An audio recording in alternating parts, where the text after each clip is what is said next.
দর্শক স্বাগতম বিজনেস চ্যানেলে। চলুন জেনে নেই আজকের শীর্ষ ব্যবসায়িক খবর। রেমিটেন্স প্রবাহের ইতিবাচক ধারায় দেশের বৈদেশিক মুদ্রার রিজার্ভ দাঁড়িয়েছে $32 বিলিয়ন উপরে।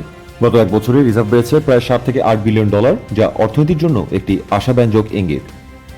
সরকার 4টি মন্ত্রণালয়ে নতুন সচিব নিয়োগ দিয়েছে।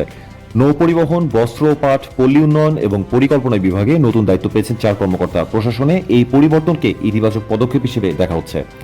স্ট্যান্ডার্ড চার্টার্ড বাংলাদেশ ব্র্যাক ব্যাংকের সাথে যৌথভাবে চালু করেছে এক্সপোর্ট রিসিভেবল ফাইন্যান্স নামে নতুন ট্রেড ফাইন্যান্স সমাধান।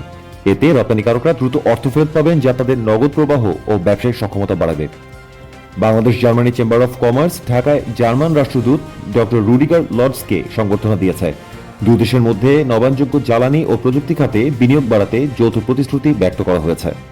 এবং অক্টোবরে প্রবাসীরা দেশে পাঠিয়েছেন $256 কোটি রেমিটেন্স, যা গত বছরের তুলনায় $16 কোটি বেশি। প্রতিদিন গড়ে দেশে এসেছে $8 কোটি, যা অর্থনীতিতে নতুন গতি যোগ করেছে। দর্শক, এই ছিল আজকের বিজনেস আপডেট। দেখা হবে আগামীকাল নতুন কোনো খবর নিয়ে।